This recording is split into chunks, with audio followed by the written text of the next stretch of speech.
Bueno, le damos una cordial bienvenida a este ciclo de tertulias que generalmente lo estamos haciendo en el IDEC. Hoy por alguna situación lo hicimos acá en este lugar. Y hoy tenemos un tema muy especial, ¿no?, que se llama la historia de la predicación sería adventista en los pueblos originarios. Por ahí un tema que no se habla mucho y que también desconocemos, ¿no? Y para eso entonces le pedimos el tema al pastor Manuel Flores para que nos esté acompañando en la disertación. Después que tengamos el tema, vamos a tener un momento para hacer preguntas o hacer algún aporte o alguna cuestión al respecto. Los invito a que nos pongamos de pie para orar, ¿sí?, para comenzar.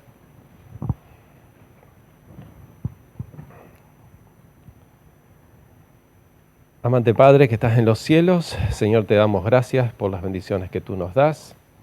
Señor, en este momento queremos pedir tu presencia para que nosotros podamos ver el trabajo que se ha hecho, Señor, en los pueblos originarios, qué es lo que nos falta por hacer y qué cosas, Señor, debemos incorporar a nuestra vida. Pedimos que esté con el pastor Flores, ahora que va a dar el tema, y que también podamos hacer los aportes, Señor, y aplicaciones para nuestra vida. Te damos gracias por todo, pidiéndote la presencia de tu Santo Espíritu en este lugar. En el nombre de Jesús oramos. Amén. Bueno, primeramente, gracias por la oportunidad de poder hacer esta charla. Cuando me invitó Orlando para hacer la tertulia, yo le dije que sí, obviamente. Después investigué qué era tertulia, ¿no? A ver qué significaba eso. Así que me gustó saber que es algo que podemos dialogar, que podemos ir avanzando.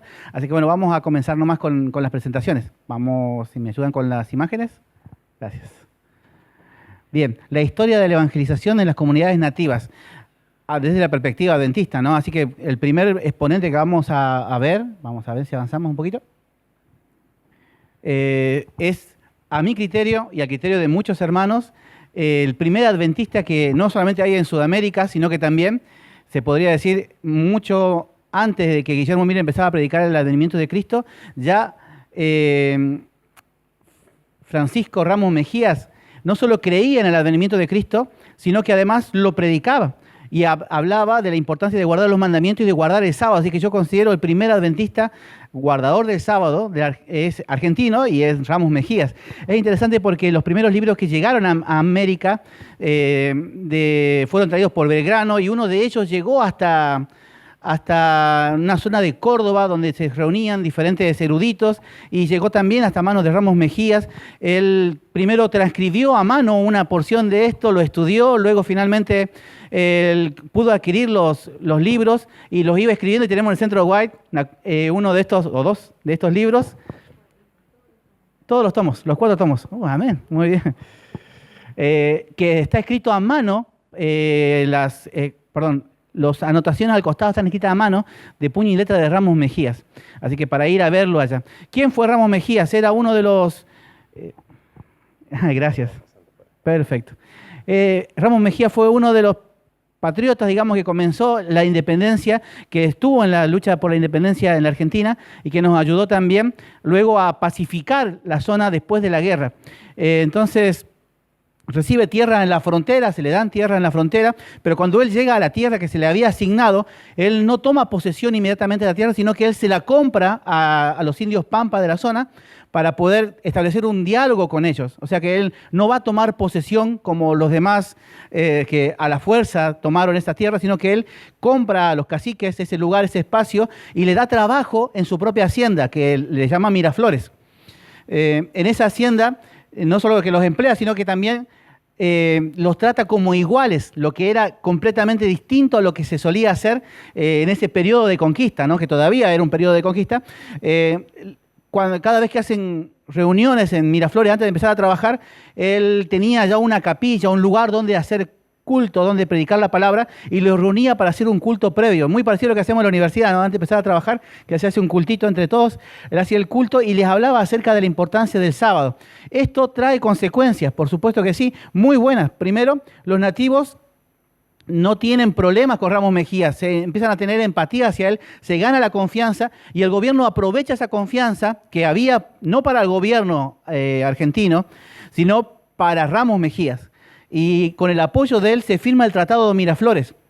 Este tratado se firma en 1820 y aseguraba un límite de paz donde los criollos no iban a pasar más allá de esa tierra y los aborígenes no iban a pasar de ese lado. O sea, ese era el límite que tenían y ahí podían comerciar en paz. De hecho, se hacía a través de las salinas, a través de la venta de cueros. Había un comercio muy, muy estable y próspero en ese momento entre los nativos y la gente de Buenos Aires. Pero ese acuerdo finalmente, pocos años después, se rompe, lamentablemente, y al haber roto ese tratado, Ramos Mejías trata de interceder en favor de los pueblos originarios, y como él ya venía mal con la Iglesia Católica porque guardaba el sábado, porque predicaba un evangelio distinto, porque tenía una perspectiva protestante, es aislado, es echado, le quitan la hacienda de Miraflores y lo exilian. Él termina no preso en una cárcel, pero sí en una hacienda pequeña, en una quinta. Pocos años después, fíjense que en 1828 finalmente él muere en aislamiento.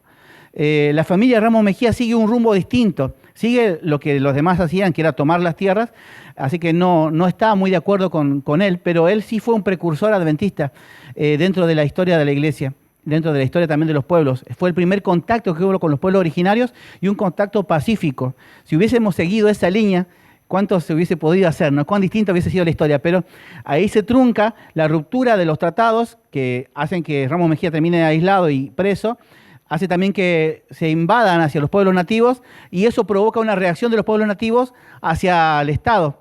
Y vienen los primeros malones, que nosotros conocemos la historia de los malones, que venían, atacaban, pero ¿por qué atacaban? Se estaban defendiendo porque estaban invadiendo sus tierras. Y en ese ataque se genera lo que luego va a ser la campaña del desierto.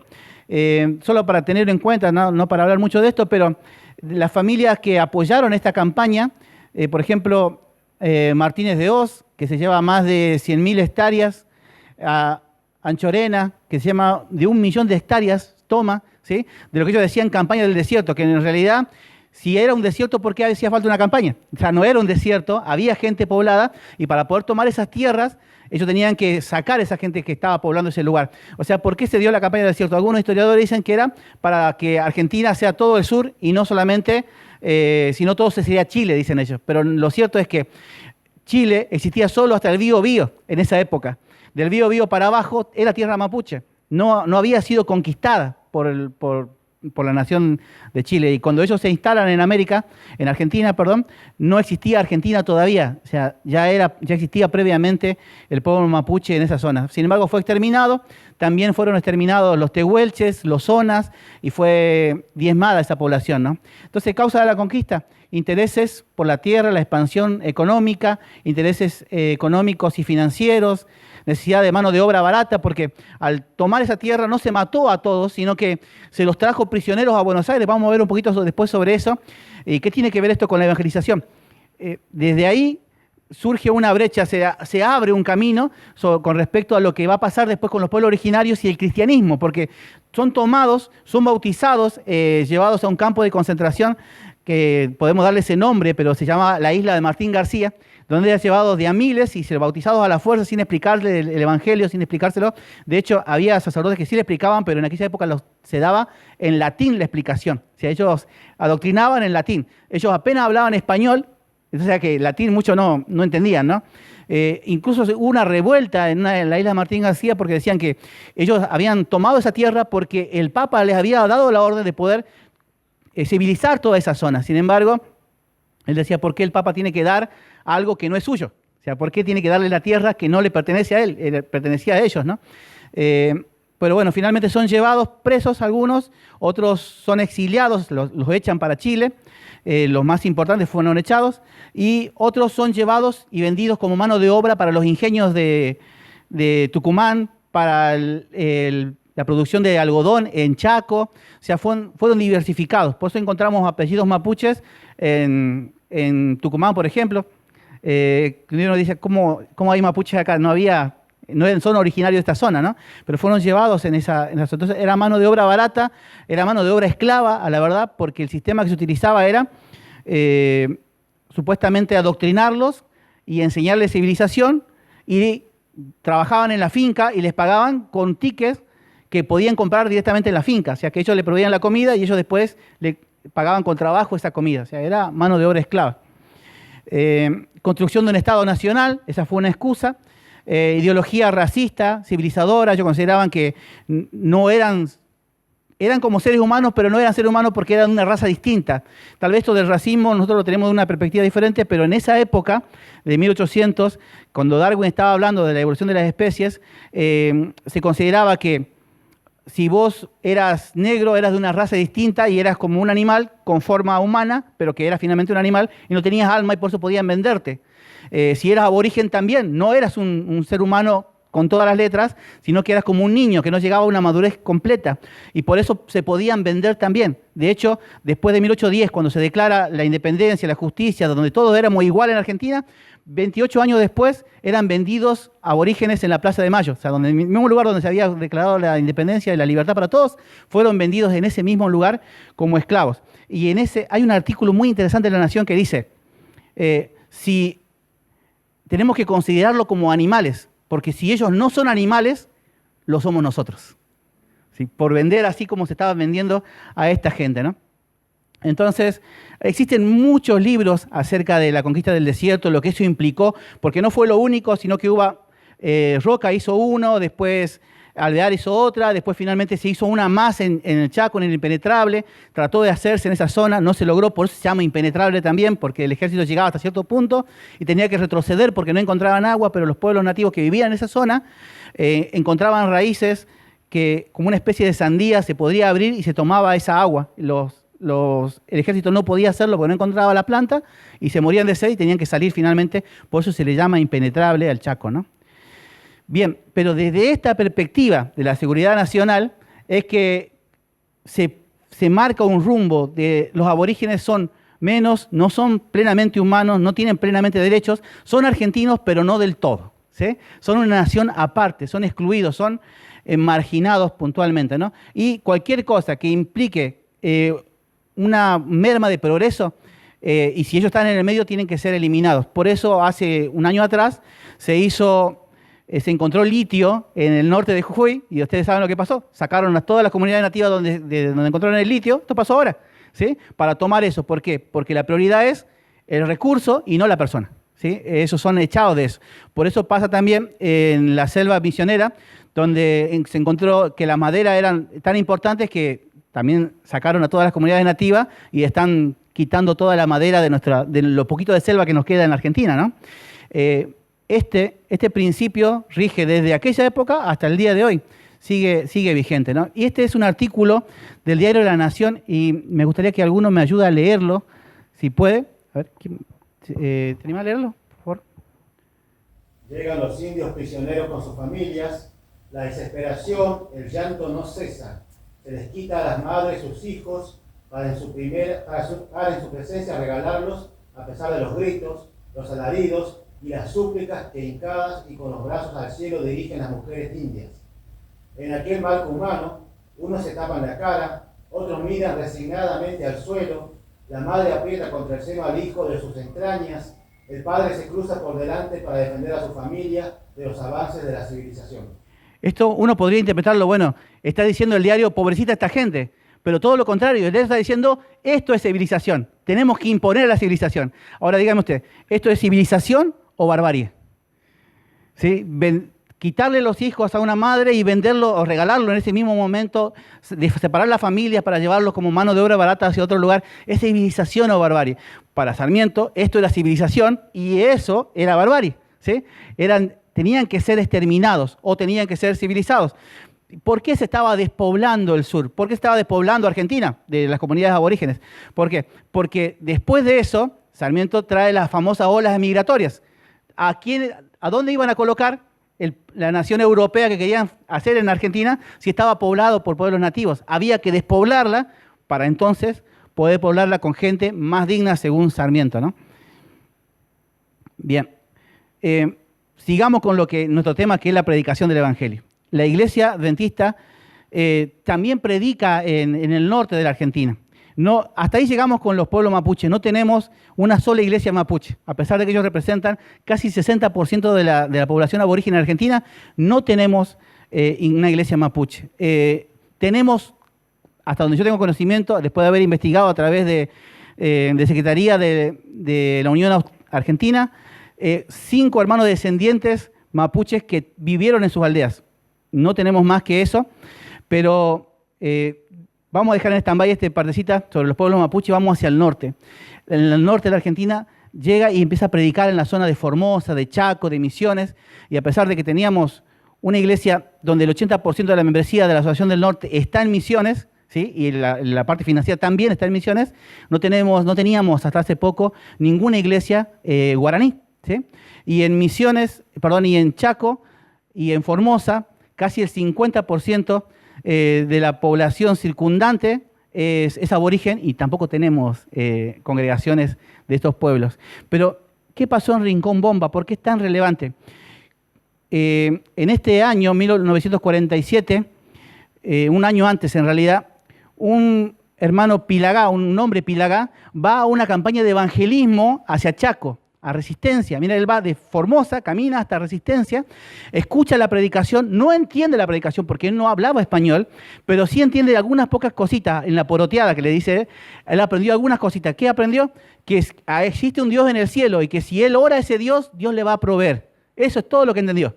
No entendió más nada, es todo lo que entendió, que existe un Dios en el cielo, que si él ora, Dios le va a proveer. Y volvió a su aldea, y en la aldea él salía a cazar y volvía con presa, salía a pescar y volvía con peces, salía a recoger y volvía con frutos. Y la gente de la aldea decía, ¿cómo haces vos para siempre tener resultados? ¿Qué es lo que haces vos para tener resultados?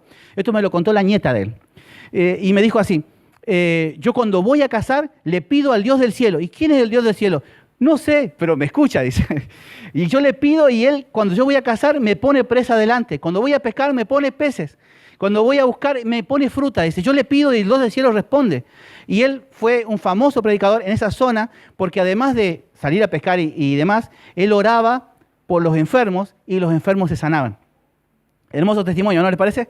Hermoso testimonio. El problema fue que como él hacía esto y la gente lo seguía y empezaron a reunirse alrededor de él, vinieron gente de Pilagá y Toba, que hablan muy parecido al Pilagá como el español y el portugués, se entienden entre ellos, vinieron también de diferentes lugares a reunirse para ser curados por él, para ser sanados por él, para escuchar de ese Dios del cielo. ¿Pero cómo lo adoraban? A su manera. Ellos no habían recibido una instrucción previa, así que lo adoraban conforme a sus rituales. Es decir, fogata, círculo de danza alrededor, cantos constantes, y eso empezó a sonar peligroso para los pueblos de las Lomitas y Pozo del Tigre, donde me tocó predicar después de ser pastor en ese lugar. Así que llegó a congregar casi 1000, según algunos, casi 1000 personas en esa aldea. Se imaginan que no pasó desapercibido en las Lomitas. Y empezó a generar miedo. ¿Por qué? Había habido una sequía en ese tiempo y había falta de alimentos. Y la gente decía que ellos querían llegar al pueblo a saquear el pueblo, ¿sí? Cosa que no hay fundamento para eso porque no, decían, tienen armas y todo, pero era una reunión religiosa, ¿sí? Esto está documentado. Así que, finalmente, el 10 de octubre de 1947, después de haber ido el sacerdote a hablar con ellos, tratar de sacarlo de ese lugar, después de haberle incluso amenazado de que si no se iban de ahí los iban a arrestar a todos, ellos decidieron quedarse porque ellos estaban buscando, según ellos, a Dios, ¿sí? No estaban interfiriendo con el pueblo, sino que estaban buscando a Dios. Así que Gendarmería tomó como un acto de rebeldía el no querer alejarse de ese lugar y finalmente mandó una avioneta y ametralló a esas 1000 personas, ¿sí?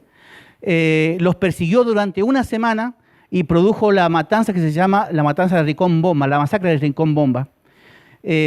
Acá hay una foto de Gendarmería reuniéndose con el líder de el cacique se llamaba Pablito Navarro y Luciano Córdoba fue el que había escuchado de la palabra de Dios, tratando de disuadirlos para que se vayan. Ellos no se fueron porque estaban haciendo su culto y después este fue el avión que utilizaron. Según me contaron ellos, el avión pasó primero por arriba de donde estaban todos reunidos y la gente se dispersó porque tenían miedo, no sabían qué es lo que era. Así que pasó por segunda vez y tiró juguetes y caramelos, ¿sí? Y cuando se juntaron nuevamente para recoger eso, entonces sacaron la ametralladora.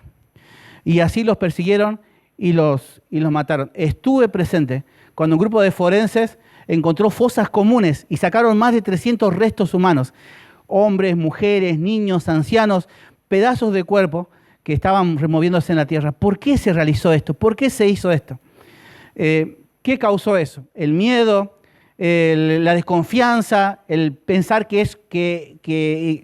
ellos tenían una perspectiva distinta, pero ellos estaban buscando a Dios, ellos habían aprendido algo de la palabra y terminaron así. Me impactó lo que dice el diario de esa época, porque estaba a favor de lo que había sucedido, sin embargo, aclara formas extremas de violencia, fusilamiento masivo, que fue lo que la ametralladora hizo, y después rodearon la aldea y trataron de matar a todos. La violación sistemática de mujeres, ¿sí?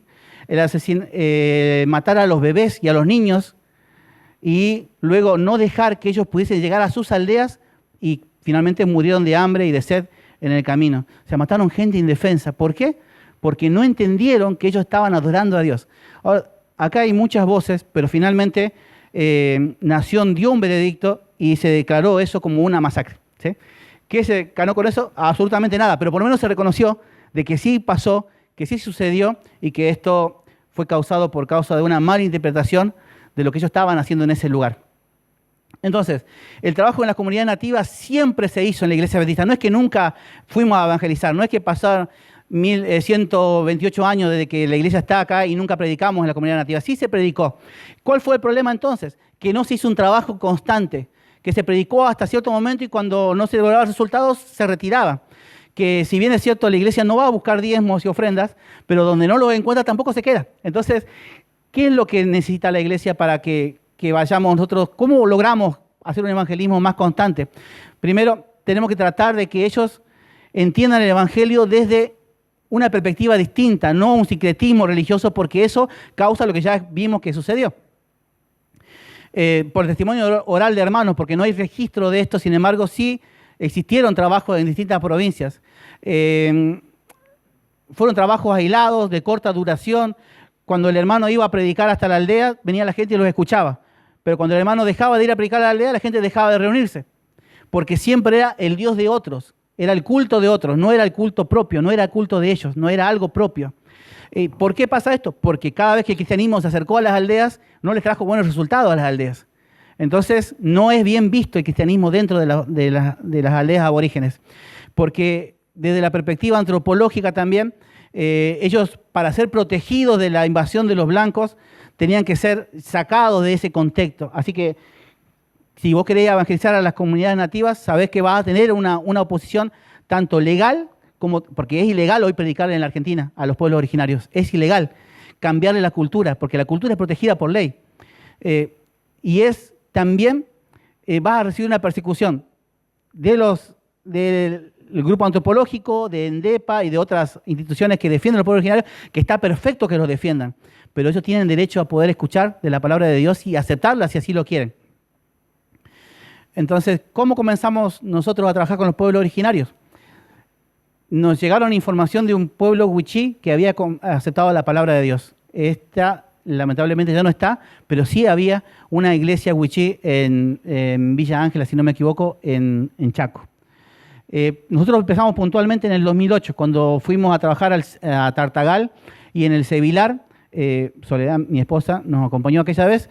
Una hermana de iglesia era maestra y atendía a esa comunidad, y la maestra quería hacer Semana Santa en la comunidad, y así que nos invitó para que vayamos a predicar. Empezamos a ir a predicar y la gente de la comunidad nos siguió recibiendo y seguimos predicando hasta que finalmente, gracias a Dios, hoy existe un templo en ese lugar, y no solo que en ese Sevilar, sino que también ellos mismos que adoptaron el cristianismo o el adventismo como su religión propia, ellos van a predicar a otras aldeas, y hoy se abrió un nuevo lugar. El año pasado se abrió un nuevo lugar en la comunidad Tonono, así que hay una nueva comunidad adventista que es resultado de la predicación de ellos mismos como wichí, no de gente de afuera que fue a predicarles, sino que ellos salieron a predicar a otro lugar. Luego nos trasladaron a Formosa y empezamos a trabajar con la comunidad Pozo de los Patos, que ahora es Mistolar, que sigue existiendo la iglesita, donde de paso estoy orando y juntando para poder comprarle un cartel que diga Iglesia Adventista, porque no dice. Y en ese lugar todavía siguen congregando y predicando de la palabra de Dios nuestros hermanos aborígenes. Venga el pastor o no venga, siguen predicando en ese lugar, porque lo tomaron como propio. Cuando ellos lo toman como algo propio, es difícil que ellos acepten. Si lo aceptan, lo defienden a muerte. Y si no lo aceptan, también ellos defienden su cultura a muerte. Así que no hay medias tintas en esto. O aceptan y están del todo, o no aceptan y están en contra, ¿no? Luego nos trasladaron a Misiones, ahí también trabajamos con la comunidad Toba, en la madrugada, en Barrio Viejo. En la comunidad Toba nos habían invitado a ir a predicar en ese lugar. Y sucedió que, como yo no conocía ningún hermano Toba que nos pudiese acompañar, que de paso ahora en octubre viene un coro Toba y va a hacer un programa con nosotros, así que ojalá que nos puedan acompañar. Decidimos ir con un hermano Wichí que me acompañase. No para que traduzca, porque es otro idioma, pero aunque sea para que me acompañe, para no llegar solo. Así que cuando llegué a la comunidad Toba, la gente nos rodeó, yo estaba contento, pensé que nos estaban escuchando, contento de que podía predicarle a ellos, hasta que llegó el cacique, la gente no se fue, estaba todo alrededor mío y del hermano, ¿no? Así que cuando llegó el cacique empezó a hablar con nosotros y él me contó después, un par de veces después que ya fuimos, que hubo un bautismo en ese lugar, que en el tiempo de la lanza, dicen ellos estaban en guerra con los wichí, ¿sí? Y que los wichí, ellos le tenían miedo a los wichí. El toba es alto y el wichí es bajito y le tenían miedo porque los wichí se los comían a los tobas. Entonces, la primera reacción que tuvieron ellos cuando nos rodearon no eran para escucharnos, era para que no nos fuéramos, ¿sí? Sin embargo, ellos fueron aprendiendo de la palabra de Dios y se bautizaron 14 personas en esa aldea. Luego, por la gracia de Dios y con la ayuda de la iglesia del parque, se logró construir en ese lugar una iglesia. Poco tiempo después, una gran inundación terminó borrando del mapa no solo la iglesia, sino la aldea misma, y casi 300 hermanos desaparecieron de ese lugar. No sabemos qué fue de ellos, pero hasta hace poco, hace un mes atrás, me escribió un hermano Toba que consiguió mi número por un hermano Wichí, y él me dice que varios de los que estaban en esa aldea, que tuvieron que refugiarse en otras aldeas, llevaron el evangelio a esas aldeas también y que nos están esperando para que vayamos a bautizarlos, ¿sí? No a estudiar la Biblia, ellos quieren que vayan a bautizarlos. Así que el evangelio se dispersa de una forma o de otra, el Señor sigue haciendo su obra. Esta es la iglesia de Pozo de los Patos. En esa iglesia, cuando empezamos a construirla, creo que lo conté varias veces, pero en una comunidad el cacique se enojó, el chamán se enojó, y cuando la iglesia tenía casi 1 metro, la volteó a patadas a la iglesia, ¿no? Porque no quería que se predique en ese lugar. Sin embargo, después que ellos terminaron de romper todo, con los hermanos volvimos a pisar el barro, volvimos a hacer los adobes y se volvió a levantar la iglesia, y hoy esa iglesia todavía existe hasta el día de hoy. Esta es la iglesia, este fue un bautismo que hicimos en una de las comunidades después de que había llovido, y nos dijo el cacique: no se puede hacer bautismo porque hay yacaré. Así que, sin embargo, Dios nos ayudó a atrapar ese yacaré y pudimos hacer el bautismo ese día. De hecho, cuando sacábamos el yacaré, me acuerdo que ya estábamos para hacer el bautismo. Cuando sacamos el yacaré, ellos con la lanza lo lancearon al yacaré, y yo dije, bueno, lo mataron, ya está. Y empezaron a trozarlo, y yo me di cuenta que se lo estaban por comer. Y yo le digo, no, hermano, todavía no hay que comer yacaré. Y me dijeron así: hace cientos de años comemos yacaré, nunca nos hizo mal, dice.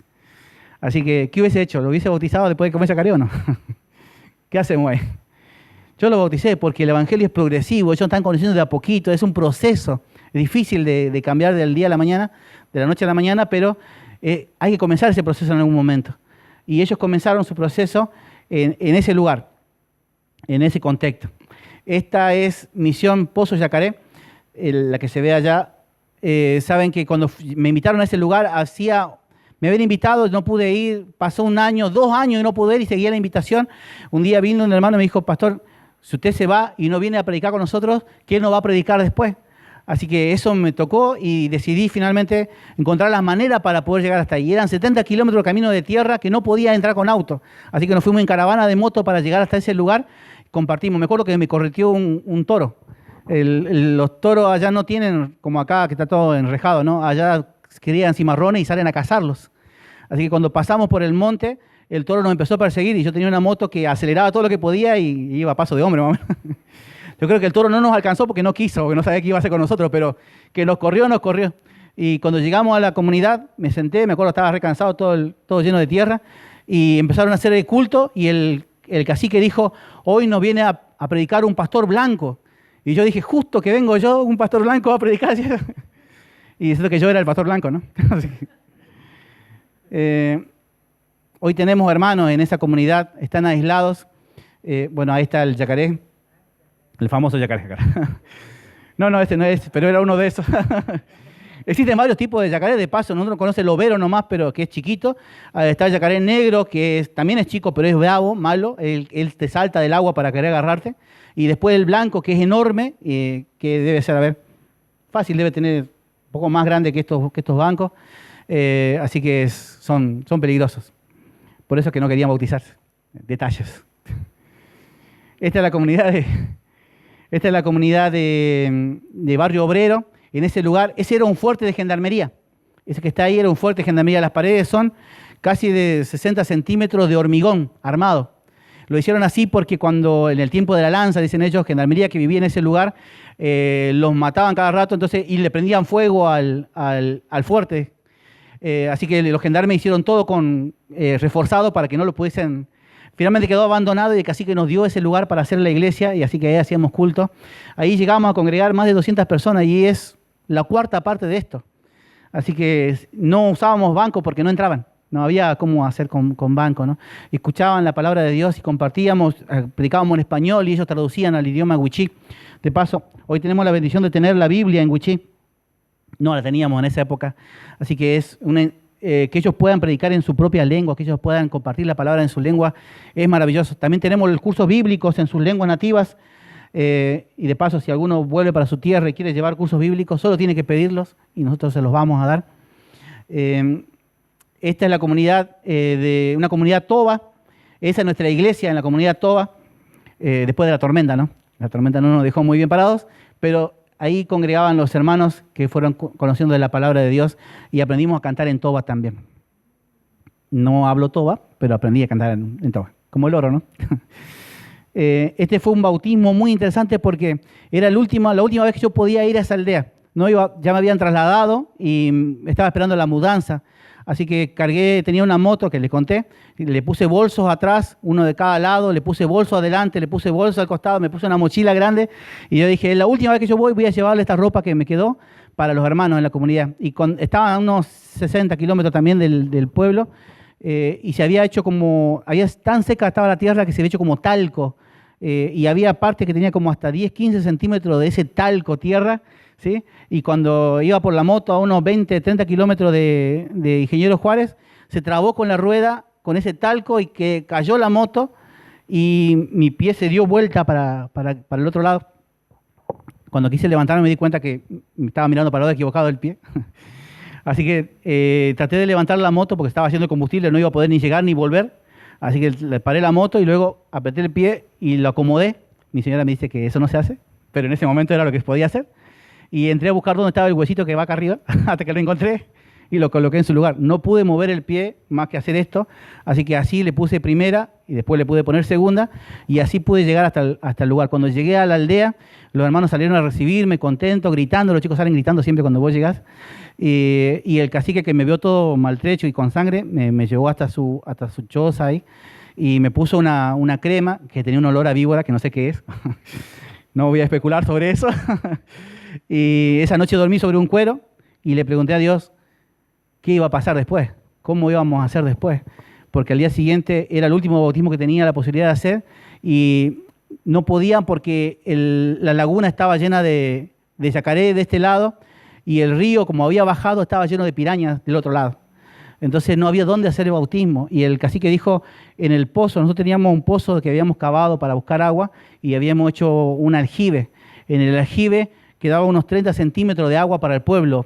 Hasta la próxima lluvia no había otra agua.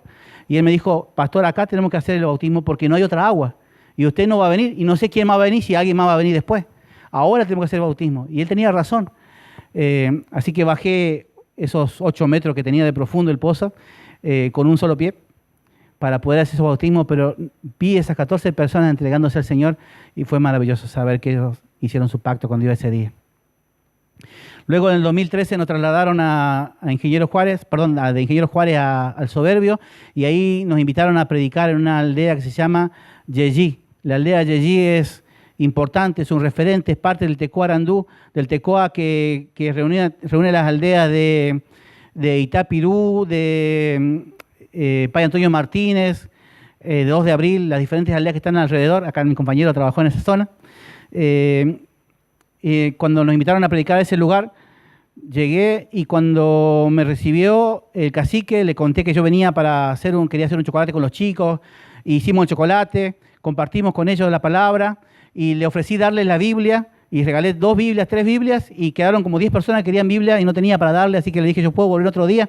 Me dijo que sí, pero era un sábado y el jueves llegó un hermano y me dijo, no, ya no puede ir porque el cacique, el chamán dijo que no puede entrar usted con la Biblia a ese lugar. La Biblia es para los blancos, nosotros tenemos nuestras propias creencias. Yo le dije, está bien, la palabra para los guaraníes es sagrada, es importante, así que yo le dije, déjeme cumplir con mi palabra. Yo le prometí que le iba a llevar, yo le llevo la Biblia, les dejo la Biblia y me vuelvo. No predico, pero le dejo la Biblia. Me dijo, bueno, sí, solamente afuera. Así que fui hasta la aldea, cuando llegué, esperé en la puerta de la aldea, en la entrada de la aldea, y salió un hermano y me dijo, pase.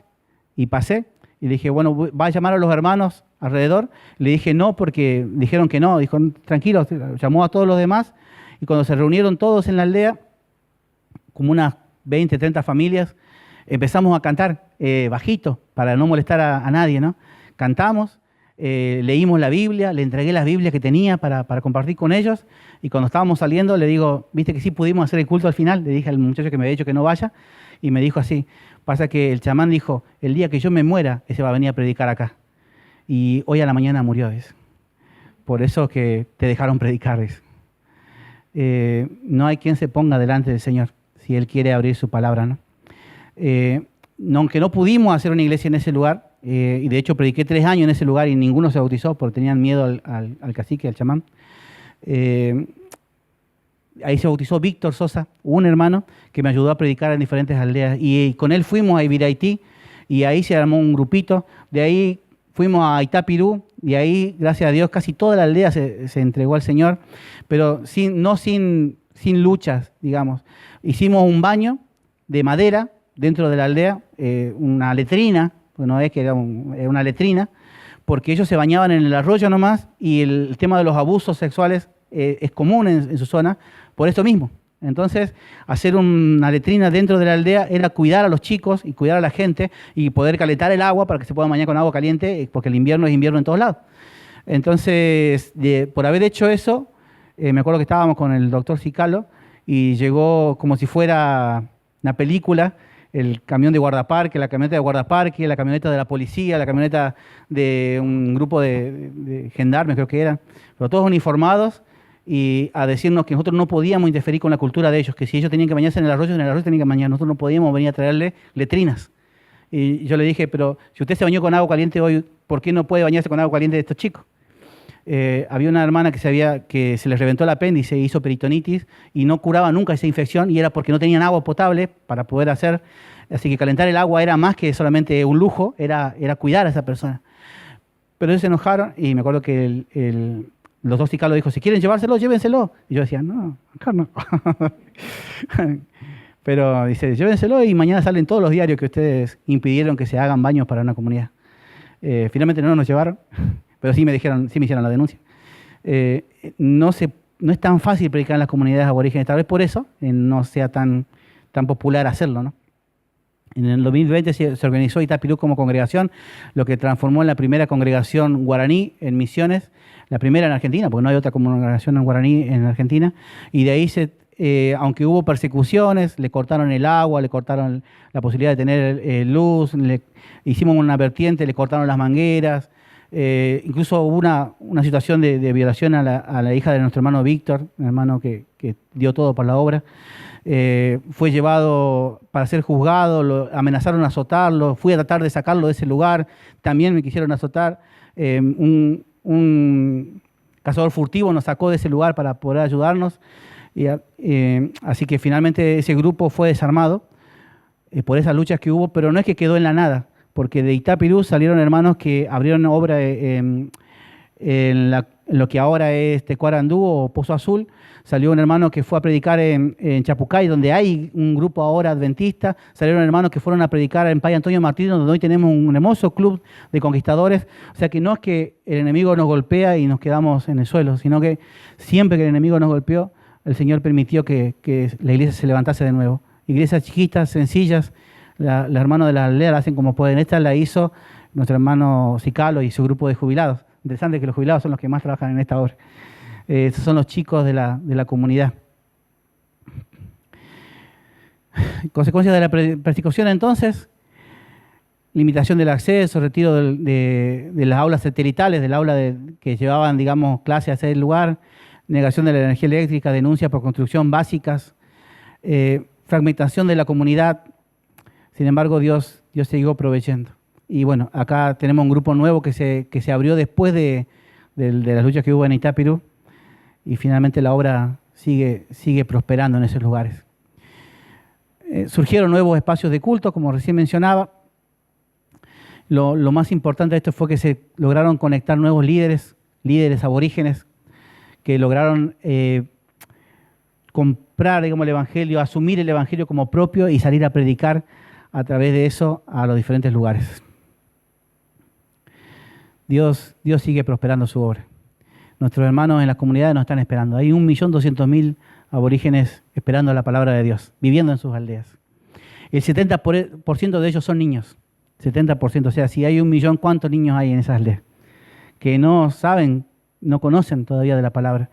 A mí me impactó cuando en una aldea cerca de San Vicente, a unos 17 kilómetros, la aldea de Chafariz, fui a predicar y el cacique me corrió con machete, literalmente me corrió con un machete de la comunidad, y un chico adolescente de unos 15, 16 años, cuando cruzábamos un puente colgante hecho ahí, que hicieron ellos nomás, que yo no sabía si me iba a aguantar, pero sí me aguantó, no soy tan gordo como parece.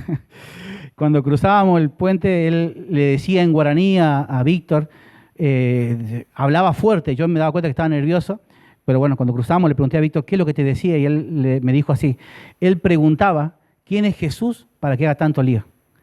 O sea, estábamos a 17 kilómetros de San Vicente, que juntan 900 miembros cada sábado de la mañana. Pero a 17 kilómetros no sabían quién era Jesús. Acá en Entre Ríos, 28 aldeas charrúas, ni un solo miembro charrúa. Ellos nos están esperando. ¿Sí? Bueno, les conté de yacaré, finalmente me regalaron el cuero. Le mandé una patita de diezmo. Bueno, se fue. La predicación en los pueblos originarios, como ya saben, no es fácil. Comenzó desde un principio difícil, pero es necesaria. Porque la Biblia dice, será predicado a toda tribu, toda lengua, todo pueblo, y entonces vendrá el fin. Quiere decir que si yo no le predico a toda tribu, toda lengua, todo pueblo, entonces no vendrá el fin. ¿Sí? O sea, no es que yo estoy esperando a Jesús. Jesús me pasa la pelotita y dice, no, yo te estoy esperando a vos. Estoy esperando a que vos hagas la obra. Y ojalá Dios nos permita que esta historia sea el comienzo y que podamos seguir escribiendo capítulos. Tengo ese llamado en mi corazón de un día poder predicar en las comunidades mapuche. Ojalá alguien lo pueda hacer. Ojalá se pueda llevar el Evangelio a las diferentes comunidades. Una hermana cacique de la comunidad Huarpe nos invitó para ir a predicar a su lugar. Es en San Luis. ¿Cómo consiguió mi número? No tengo idea. Pero consiguió el número para pedir que se le vaya a predicar a su aldea. Ellos nos están esperando, familia. Oramos por esto, cerramos con este pensamiento. Querido Señor, gracias porque aunque la historia de la predicación del Evangelio no es tan linda como uno quisiera, sí es real, sí es presente, y a lo largo de la historia el enemigo siempre luchó para que no pueda ser concreta. Pero nosotros, Señor, no trabajamos para Él, trabajamos para Ti, y no miramos ni nos importa lo que el enemigo quiera hacer. Vamos a seguir avanzando porque Tú nos pediste que lo hiciéramos. Te pido que Tú nos des fuerza para hacerlo y que cada uno de los que están acá puedan ser misioneros también para que esa causa pueda concretarse. Te lo pedimos en nombre de Jesús. Amén.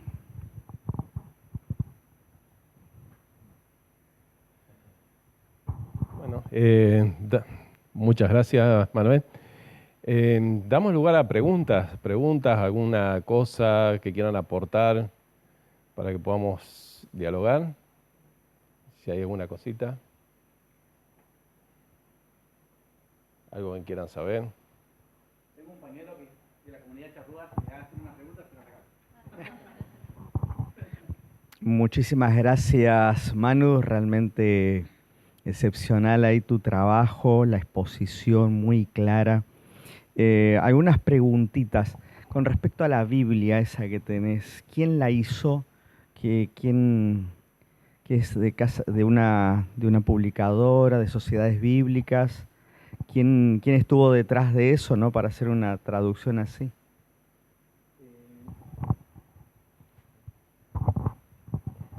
Hace unos años tuve el privilegio de conocer a un hermano aborigen que había sido invitado por la iglesia anglicana para ir a Inglaterra y poder traducir la Biblia a su lengua, la nativa.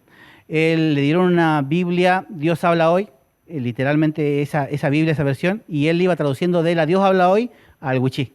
Así que esta es una transliteración, no en sí mismo una traducción, pero es una transliteración que está en la lengua wichí de Formosa, porque la lengua wichí de Salta es distinta a esta.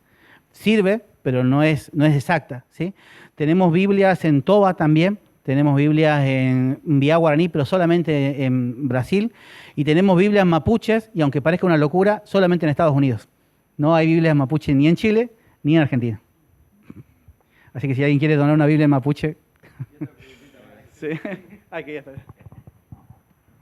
Manu, justamente en ese contexto de anglicano en este caso, ¿hay otras denominaciones que has estado recorriendo, otros grupos evangélicos que también tengan así un trabajo sistemático, que han estado evangelizando? Y se les ha hecho complicado, así como vos decís, ¿no? Y ahí viene la otra preguntita, capaz que puede relacionarse. Las leyes estas que protegen, ¿no?, la cultura, ¿son relativamente nuevas o ya son de años?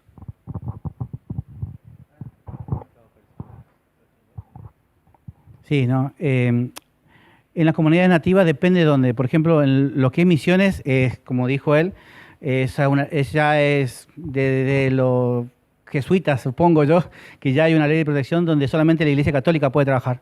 Por eso en DEPA es la pastoral aborigen católico. O sea, es jesuita, de hecho. No nos permiten predicar en esos lugares. Los católicos tampoco. Tampoco pueden. La idea de la legislación es que ellos puedan mantener su propia cultura. Ahí va. Se les permite aparecer en las comunidades, no se les permite quedar. Claro, no se puede hacer iglesia. Claro. Por eso nosotros hicimos Oga Guazú, que es casa grande, pero funciona como una iglesia, pero es un Oga Guazú. Le iban a poner IASD, Instituto de Desarrollo y Salud y Asistencia.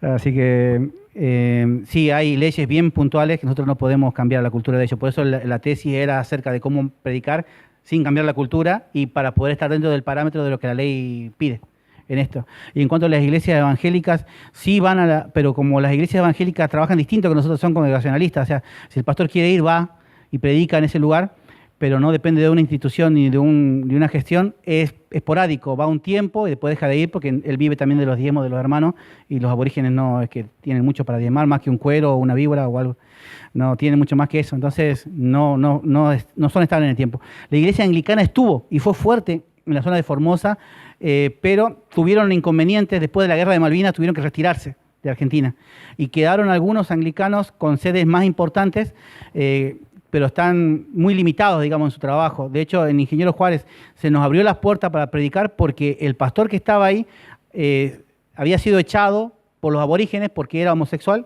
y quería como predicar eso en la comunidad y la comunidad no se lo recibió, así que lo sacaron y mandaron otro pastor, pero que venía de Inglaterra, y ustedes saben el clima que hace en Inglaterra, y a 50 grados a sombra en Ingeniero Juárez, duró un mes y se volvió, no aguantó. Entonces quedaron sin líder y ahí nos invitaron a predicar a nosotros, por eso es que nos dieron la posibilidad. Muy bien. Ese pañuelo. Pañuelo de la comunidad charrúa. ¿Sí? ¿Sí? ¿Alguien más? Bien. Tengo un pañuelo de la comunidad, un Biá guaraní.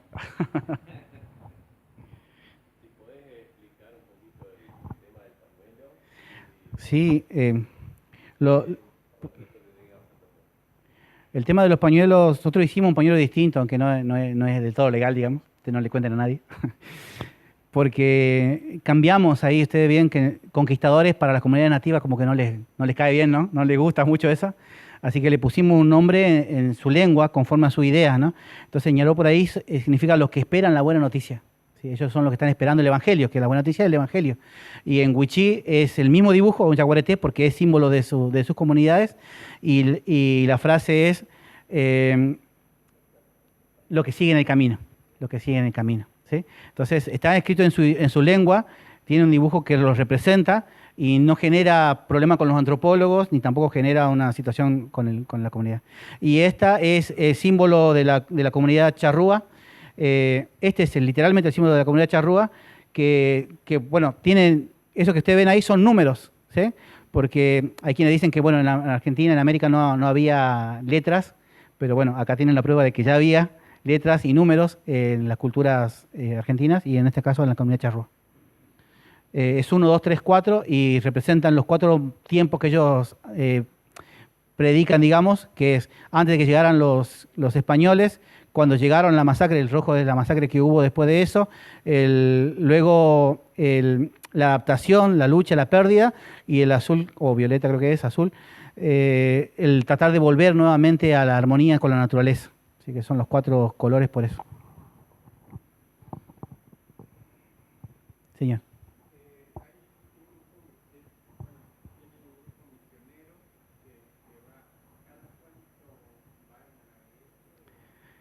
Sí, tenemos... A ver, ¿cómo Señor. Tenemos 2, en realidad, tenemos uno con los mayores, porque tenemos un tema de seguros acá en la universidad, que sí o sí tienen que tener una cobertura especial, un transporte que los pueda llevar, así que para alumnos tenemos solamente un grupo misionero que va a Maciá, que lo coordina mi hija, bueno, justo ahora no está, pero Viviana, y ella va con un grupo de 15 chicos más o menos hasta Maciá a predicar en una comunidad charrúa. Y luego tenemos otro grupo que está yendo para Federal, que ahí sí somos grandes y nos vamos por nuestra cuenta y bueno, oramos antes de salir y estamos seguros. Que va de parte de la iglesia de la universidad, así que tenemos ese grupo y queremos abrir un nuevo grupo porque nos están invitando, ya del año pasado nos están invitando a una de las comunidades más grandes que tenemos en Entre Ríos, una comunidad charrúa, que tiene casi 400 niños y queremos hacer el Día del Niño en aquel lugar, si Dios quiere, en Villaguay. Así que si quieren sumarse, sería una bendición. Necesitamos transporte y alguien que pueda ir una vez al mes, aunque sea, para hacer un trabajo un poquito más sistemático y que pueda tener fruto, porque si vamos solamente a una visita a hacer un chocolate, nadie se salva por un chocolate, digamos. Queremos llevarle la salvación, tenemos que llevarle la palabra y la palabra tiene que ser sistemática para que ellos la entiendan y la procesen, ¿no? Y tenemos en la isla también un grupito. Una duda, en la adoración, ellos al cantar, cantan en su propio idioma, dialecto, o tendrá un himnario ustedes. Y logramos traducir 28 himnos en guaraní, 13 himnos en wichí, 4 himnos en toba y tengo un solo canto, no, un himno en mapudungún, que es el idioma mapuche. Y hay mucho para hacer en esa línea, pero igualmente la traducción de un himno a su lengua no es el camino que nosotros necesitamos, una adoración local que tenga que ver con sus propias raíces. O sea, obviamente no queremos que se dancen alrededor del fuego, pero que sí puedan cantar a su propia manera. Se llama etnodosología. No es solamente la transliteración de un himno más allá del sol en guaraní, sino que ellos puedan crear su propia música desde su cultura. Porque si no lo hacemos así, o sea, no es una cuestión de capricho, si no lo hacemos así es ilegal. O sea, tiene que ser bajo sus parámetros.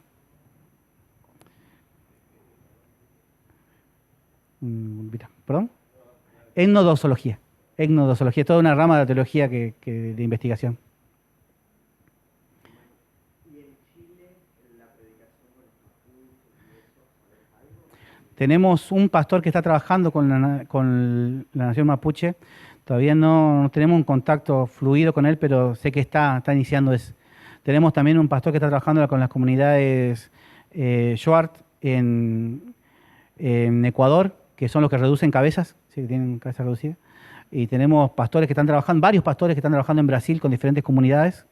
De hecho, ahí sacaron un libro hasta hace poquito, hace 2 días me lo pasaron, sobre ese trabajo y bueno, en diferentes lugares. Después, en lugares como Bolivia y Y Perú no se nota tanto ese trabajo porque ellos son pluriculturales.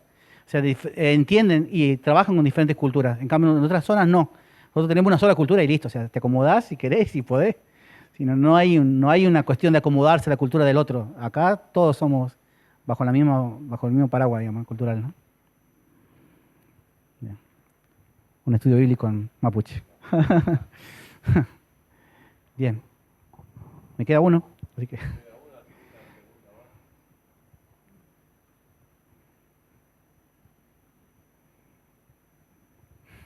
Bien. Gracias. Bueno, un aplauso, sí. Muchas gracias.